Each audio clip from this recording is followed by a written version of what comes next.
he made some excellent saves during that game. He really did, and I don't understand. I just can't understand. If you're laying the blame of the match at the feet of Craig Gordon, here's what you got to do: just give up your Celtic TV subscription, give up your season pass to Celtic Park, fucking close your laptop, stop fucking listening, and go take a breath. Because you have no fucking clue. It wasn't his fault. I hate to break it to you. 26 fucking shots. 11 of them on target. Okay? Fucking 12 corners. The guy is sitting there and have to arrange a fucking defense with zonal marking where you have guys like even fucking Robin running free and heading shit on net. And when does that fucking ever happen? Yeah. Bottom line is they were getting shelled, man. Yeah. Like nobody's fucking business. Yeah. And that ain't the keeper's fault. He kept that thing at 3-0. Yeah. There's no way in the world. There's no way in the world he makes a double save on that fucking first goal. You got to be kidding me. That was a reflex save, man. To say that was palmed out. I mean, the way that people were talking about it was as if he could have saved it and he punched it away or palmed it away. That's a reflex save from a shot. And you can't. You don't have time to. You're making a reflex save. Like you don't have time to go.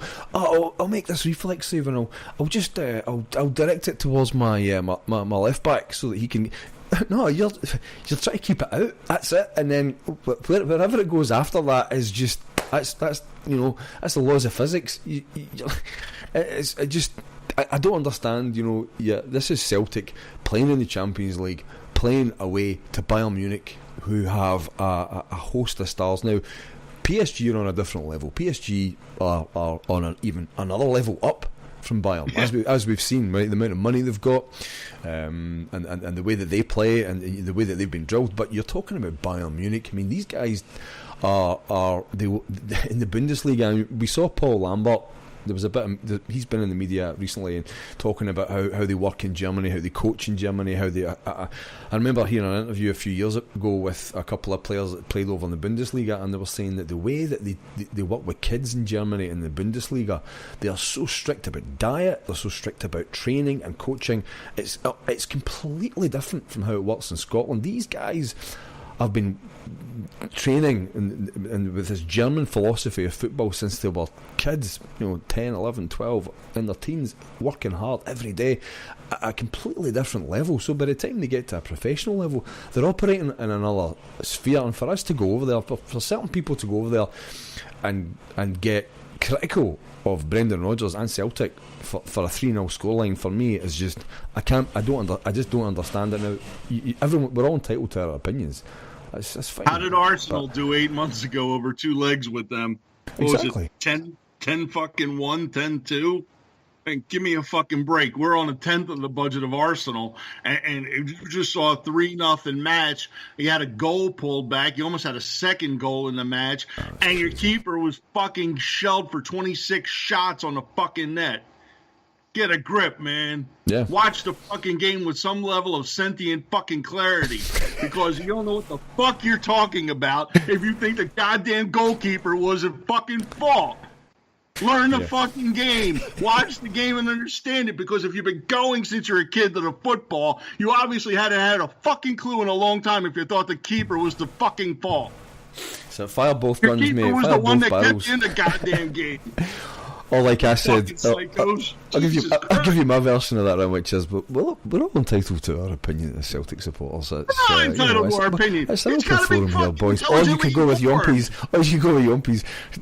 Both barrels. Look, mate, at the end of the day, you've got 10 people watching a game. You're always going to get 2 or 3 who just come out and just, it's his fault. That's why we lost. We should be going over there and winning. We should be going over there. You have to be to blame the keeper when he's fucking faced 26 shots on goal. I know, if I'm that performance, he was motherfucker, I'm fantastic. yelling at everybody in the stadium to fucking help me defend.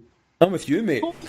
Craig Gordon's performance he made some excellent saves, and he stopped a 3-0 that could have been 6-7. It was going on. We saw how many chances. Now, I want to talk to you about Celtics, because in the second half we did play a better game. We did actually come up with quite a few opportunities, and we had chance. I think KT made a wee venture forward. Dembele coming on and Forrest coming on did change the game out a bit, but by then you can see how tired we were. I mean, did you see Scott Brown after the game? He was absolutely exhausted. You can see how hard that team had worked to keep up with it. The tempo during that game was extremely high, a really, really high tempo. And he always covers the most ground of any player for Celtic, and we know he's had knocks and everything too. Yeah, Bruni don't have to fucking and there's probably some dipshit out there saying, "Oh, Bruni sucked too." It's like, go fuck yourself, man. Go watch MLS or some shit, because you know what the fuck you're talking about. Bruni's out there. He's always leading the club with fucking ground covered out there, man.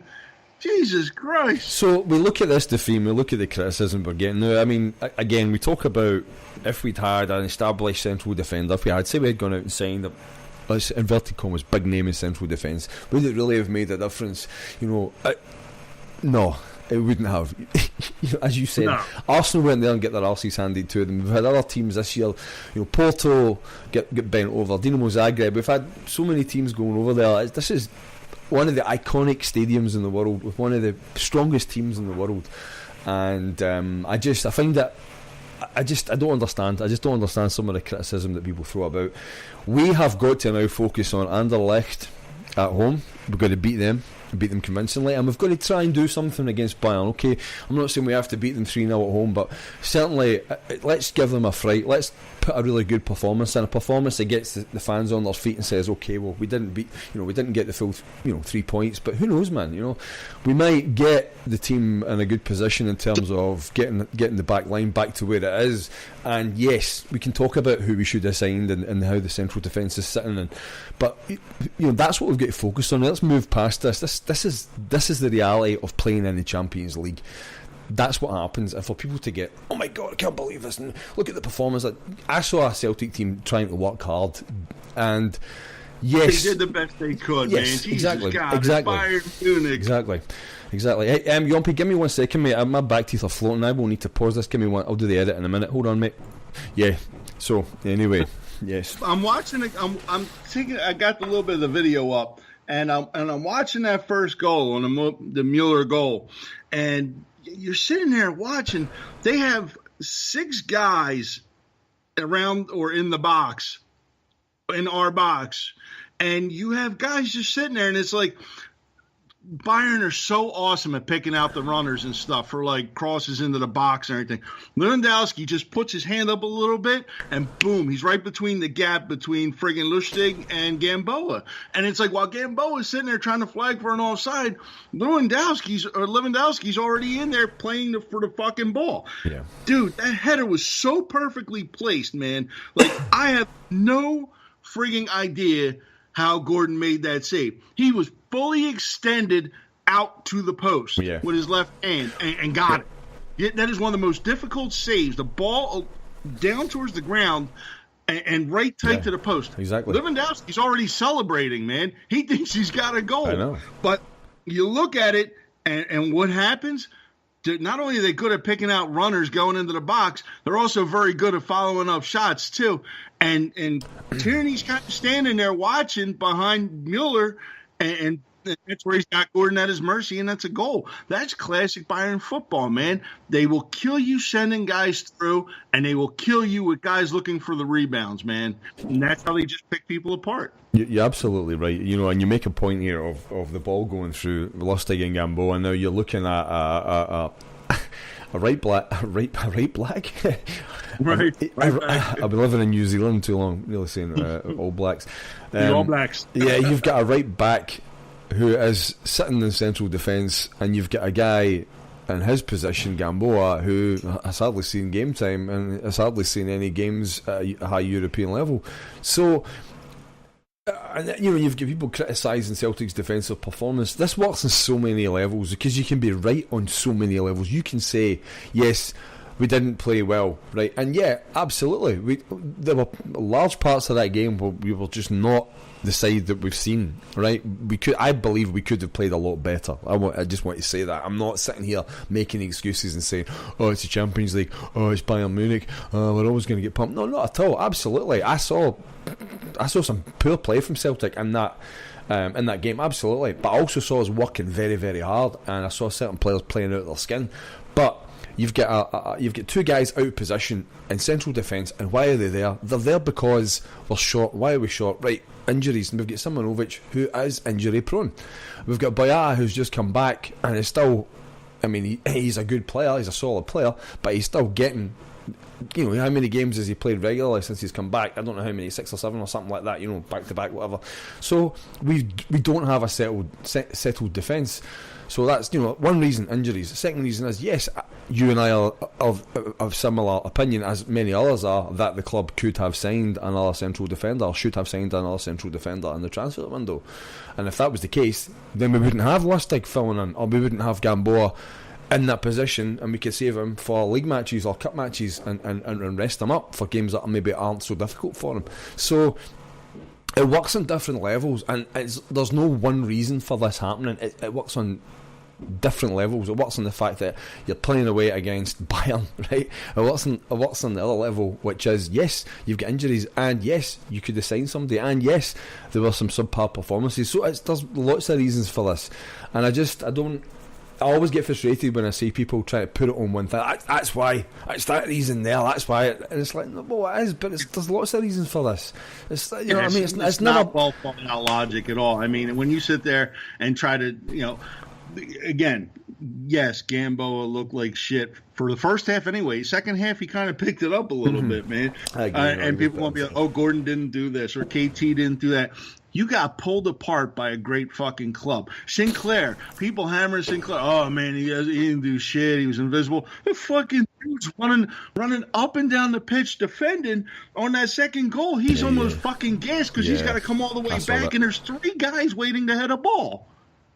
I mean, what the fuck, man? It's you lost to a good team, an incredibly good, well paid for team, and at the end of the day, there's no shame in that, man. If you're fucking Arsenal and you have like a £200 million budget, yeah, maybe you're a little fucking shame in it. But holy shit, man, 3-0. Nothing. You can't shake your stick at that, man. They lost to a better team. Better team won. It happens in football. It's the reality of the Champions League. It's like I said, you get into the group stages and you draw the big boys, get your big boy pants on, because you're going to come up against it and you're going to get beat. So, look, again, this is just for, I think, a lot of Celtic fans, a majority of them who know what they're seeing and have got a balanced view of things, will agree with us, but there's always a certain sect, and I've heard it in the media as well, criticising Brendan Rodgers' tactics and should he have played more defensively and should he have done this and should he have done that. I actually don't think it would have made much difference given the squad we've got, and given the level we're at. We're just not there. We're not ready to go away to Bayern and pull off a big shock result. Maybe slagging. I've seen people slagging Griffiths and everything, and it's like, you know, and let's get the formation straight. It was a 4-2-3-1. He was the lone man up top. You had Sinclair Roberts on the wings. You had fucking Armstrong in the middle of the 3 there. It's not a 4-3-3. It's a 4-2-3-1. It's the same thing that Bayern ran out there. End of the fucking day is our 4-2-3-1's populated with guys that are they're well compensated for Scottish football, but in the greater scheme of things, Bayern's got a huge fucking budget. They got the best players that money can buy. And at the end of the day, what a lot of people perceive as Celtic, oh, you know, they need to show some heart. They need to show this. They need to show that. They were showing heart, man. They're fucking playing. What are they going to do? Sit there and crunch tackles and be down to 9 men? You're saying that. You're saying Celtic need to show heart while you're sitting in the pub, stuffing your face with crisps and a big pint of beer. Well, right, show some heart. Show some heart, man. You know what I mean?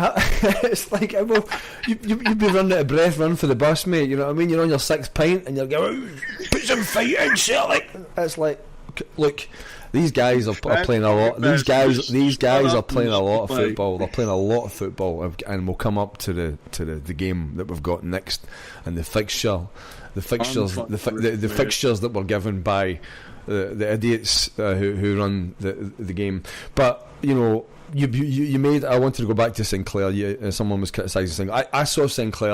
I think it was quite well on into the match. Can't remember the minute. It was well into the second half. Sinclair got a kind of breakaway run on the left, and he was up against their right back. I think it was their right back, and You know, he's got pace and he's fit, but he didn't pause. I think he kind of stopped for a split second, maybe just